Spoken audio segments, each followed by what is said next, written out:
Hi everyone, welcome back to Estella Wilson Creations. I just want to hop on to let you know that this is not a crafting video. However, there is a whole bunch of coloring pages and ways that you can be creative in this book. In this little, I guess I'm going to call it a workbook because that's what they call it. I'm just going to kind of do a flip through. You see these coloring pages. You can color in here and be as inspirational and motivational as you would like. But I'm just going to tell you a little bit about this workbook and why I got it. So first of all, where I got this book from. I got this book from Lulu. I got this book from, right here. It's, I got this from Lulu Press. And it cost me $18.99, I believe. So it's a very reasonable price. And I got it because everyone needs self-love and be able to pamper themselves and give themselves that break. I don't know if you guys know, but I work in a restaurant, so it can be very stressful, and I'm also on campus, so I have to deal with a lot of young employees, and so just taking care of yourself and giving yourself a minute. So someone posted this on a Facebook site that I was strolling through, and I thought that this would be a good idea for me. Now, all of the experiences in this book does not relate exactly to me, but there's parts of the book that I can understand, relate with, and can help me. So if you guys want to get this book, it took about a week and a half, 2 weeks for me to receive it. Maybe just a little longer, 2 weeks at the most. So if you guys want to go through this book with me, I'm not sure how often I'm going to get on it because it is a personal journey about like giving yourself the love and the attention that it needs, and kind of figure out how to love yourself and give your body what it needs. So I'm not sure how often I'm going to be on here, but I thought I'll share with you just some of the beginning pages and go from there with you guys. So right here it says it's time to love yourself. It says, I used to consistently tell myself that I'll get around to loving myself eventually. When I lost weight, when it would just happen, when I fell in love, it'll be like magic. When I made something of myself, I'll look in the mirror and it would be love at first sight. Love didn't work like that for me. Then there would be times, usually after a bad breakup, where I had that dramatic moment where I swear to God, with tears screaming down my face, that something was going to change and I would never again put myself in a situation that made me unhappy. That finally I was going to love myself. Without fail, that vow never lasts more than a week. So how often have you guys went through something really bad and said, God, I don't know what happened. Why did I let myself go to that place? That's kind of like what her revelation was. I continued to put myself in situations that hurt me, depleted me, and made me severely unhappy. It wasn't until I reached rock bottom that a change happened. Now for me, I don't believe I'm at rock bottom, but I do feel like there's times that I put other people in front of me, and I still need to remember that I need to take care of myself and do what's best for me. So it says, I was just tired. I was tired of loathing myself. I was tired of hating my body. I was very tired of honestly believing that I was a bad person and that no one was going to love me. So, remember I said everything in here doesn't relate exactly to me, but a lot of things does. If you guys know me, I've said on my channel before that I've been with my husband for 20 plus years. We met when I was 15. So that isn't an issue. I love myself and my husband loves me as well. But I am overweight. Let's be serious here.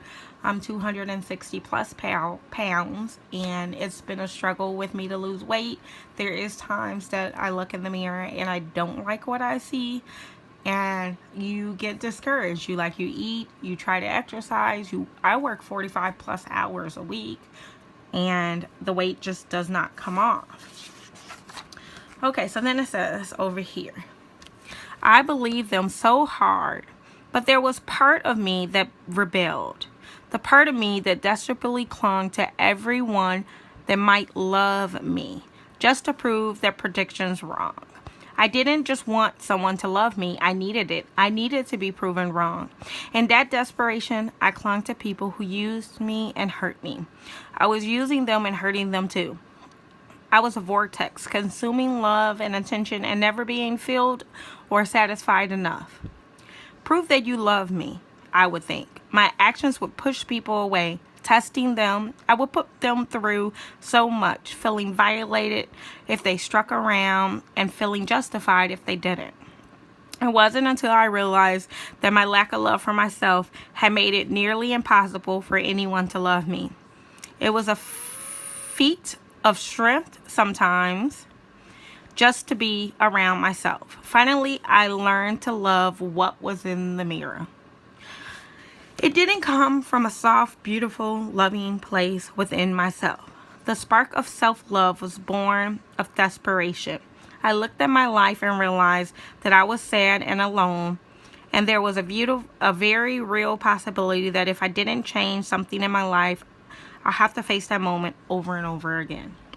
So I looked at my life and why I hated it, and I looked at it, and I took a look at myself and why I hated me. And in that moment, magic finally happened.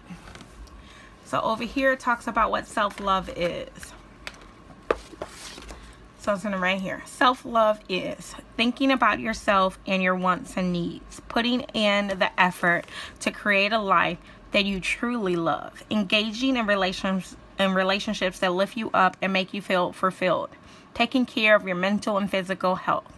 Not being so hard on yourself at all the times. Forgiving yourself for that thing you did 5 years ago, 6 weeks ago, 3 days ago. Nurturing your growth and encouraging yourself to blossom. Spending time on your hobbies that you enjoy. You guys all know I'm on YouTube because of my crafting, and that was one of the main reasons I started crafting. It was giving myself a break, something that I enjoyed doing, and it was really helping me spiritually and emotionally just be a happier, healthier person. Managing your daily life stress and not just pushing through it. Embracing your authentic self, as wild and crazy or shy and quiet as you want to be. Stopping self-destruction thoughts and behaviors. Accepting all aspects of yourself, the good, the bad, and loving yourself anyway. So that's self-love is. So then they go over what self-love is not. Selfish. It gives you the tools so that you take care of yourself and in turn take care of others. Putting others before yourself to the point that you are hurting your mental and emotional health. Letting people run over your boundaries or not boundaries to begin with. Accepting behaviors that make you uncomfortable or make you feel violated and not saying anything about it.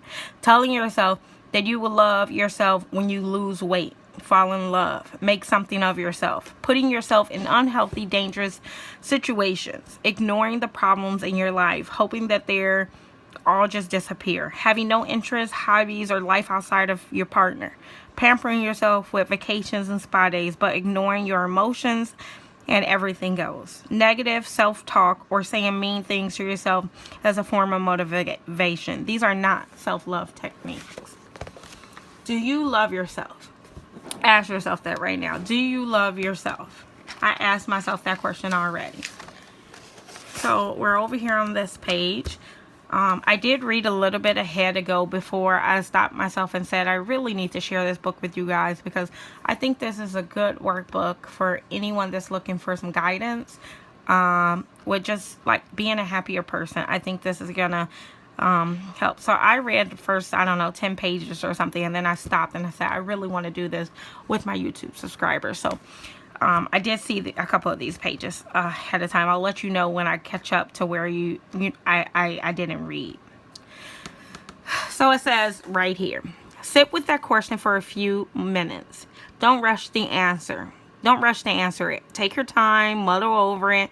Ask yourself what you love about yourself, your body, and your life. Ask yourself if you're happy. If the answer is no or I don't know, then the workbook is for you.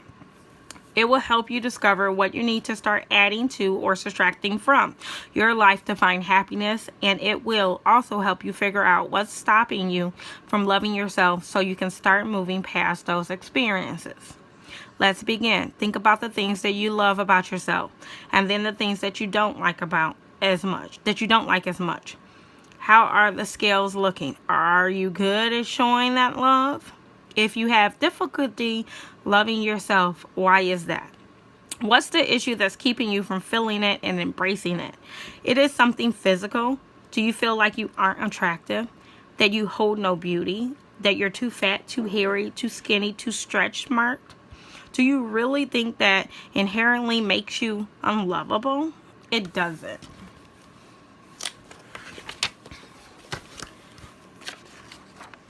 So I think we're going to stop there. We're at a little about 10 minutes. We are going to start on this page the next time you see me.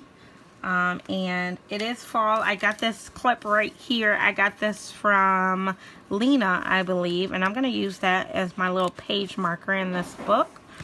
So this is where we're going to start the next time I hop on. I'm not sure when that's going to be. It's probably going to be weekly, so I'm thinking Sunday or Monday of next week, and I'm not sure when I'll get posted, probably sometime throughout the week.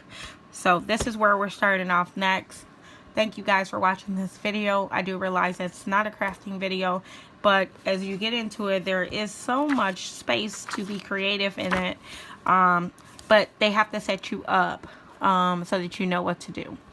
Thank you guys for joining me, and I will see you in the next video. Bye.